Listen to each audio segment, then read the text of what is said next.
What's up guys, welcome back. A lot of folks have been asking for something on the healthier side, so today I'll be showing you how to make a perfect chicken breast and keto cauliflower dirty rice. But before we do that, please take a quick second to subscribe to the channel. Make sure to hit that bell, enable notifications as well. Alright guys, no trademark black gloves today, but your boy did get a manicure. We're starting out with the Cajun Trinity, which is bell pepper, celery, and onion. Here, as you can see, I have a red bell pepper and a green bell pepper. You can use either or. I do like the color that both of them provide, so we're using half of each. We're just gonna take our sharp knife and dice these up into bite-sized pieces. Remember guys, you always want your veggies to be about the same size. That way they cook at the same rate and they all get nice and tender at the same time. So give these a nice rough chop. Looking good. Moving on to our onion. That was easy. And some celery. We're gonna take 3 ribs of celery and just make some slices long ways and spin them around and give them a nice dice as well. If you don't like any of these vegetables, you can leave them out, but I like the flavor that the trio provides here.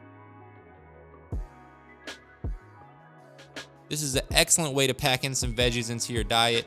Super delicious. That is the Cajun Trinity. I also like to add a jalapeno. We're gonna slice this in half and dice it up as well. Remove the seeds though, that's where all the spice is. We don't need all that additional spice, so we're gonna get rid of those seeds. As always guys, the specific measurements and ingredients can be found in the description box below. Don't forget to check that out.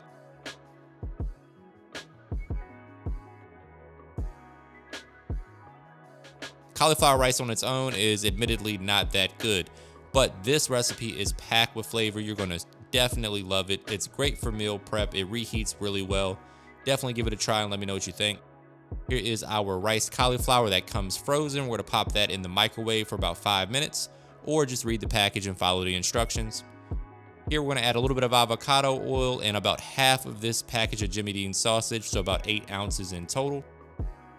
If you're not into pork, you can always find a turkey or a beef substitute.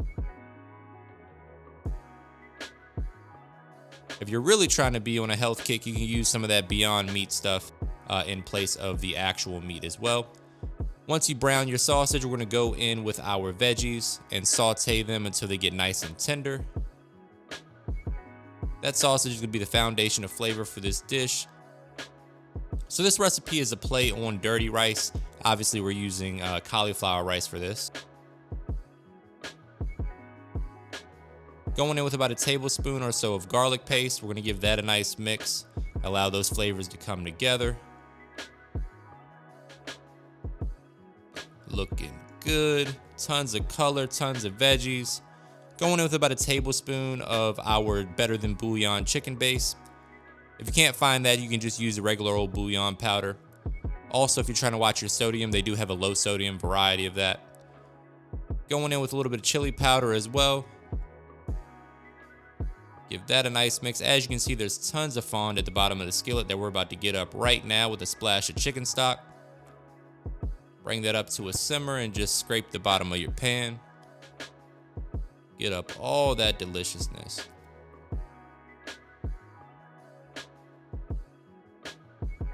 In goes the bland, old, boring cauliflower that's about to get a facelift. And just fold everything in together. Again, guys, all the specific measurements and ingredients can be found in the description box below. Go ahead and go in with the taste test and determine how much more seasoning needs to be added. We're going in with a little bit of Cajun seasoning.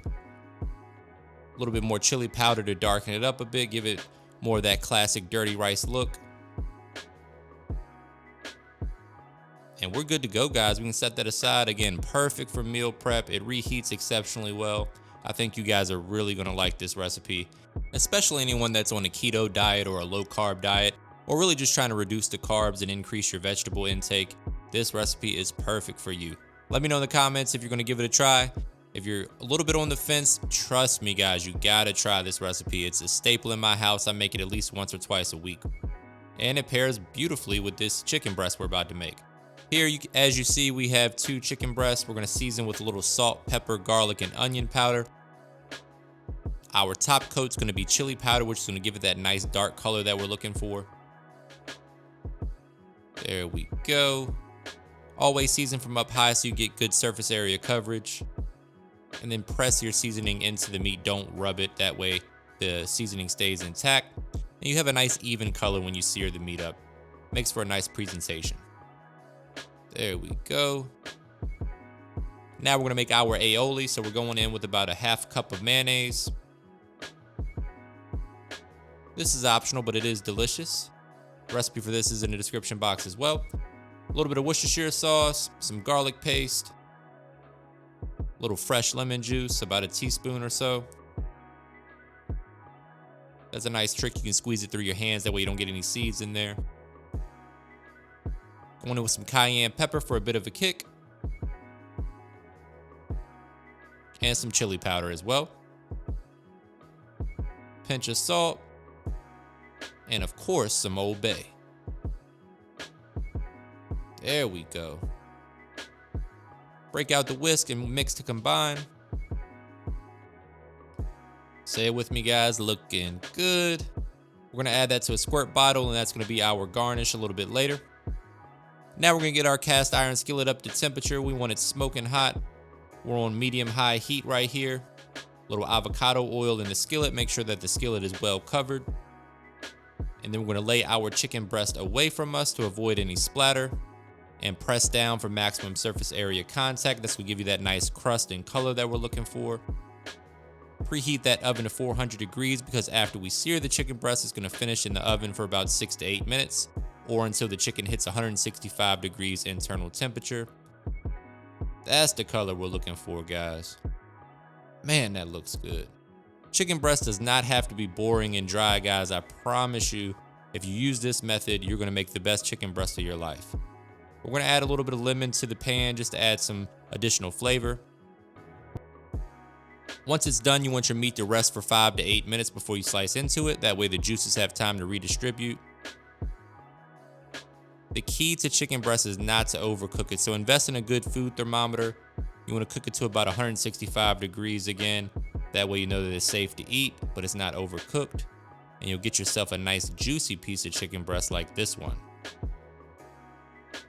Look at that. Now that, my friends, is some chicken breast food porn. Brace yourself for a trademark money shot. We're gonna plate this up. Nice 8-ounce piece of chicken breast over some keto cauliflower rice, a little aioli. You got yourselves a nice low-carb dinner. Excellent meal prep option as well. Hope you guys enjoy this. If you wanna see some more healthy recipes, let me know in the comments. I'm down to make some more for you guys. This is one of my absolute favorites. You can pair this rice with, salmon, steak, whatever else. Little fresh chopped parsley for a pop of color. And all I need now is my fork. Let's check out this chicken breast, see how we did. Oh man, that's good. Let's go in for a little rice. Moment of truth. This recipe is money, guys. You gotta give it a try. Let me know in the comments what you think.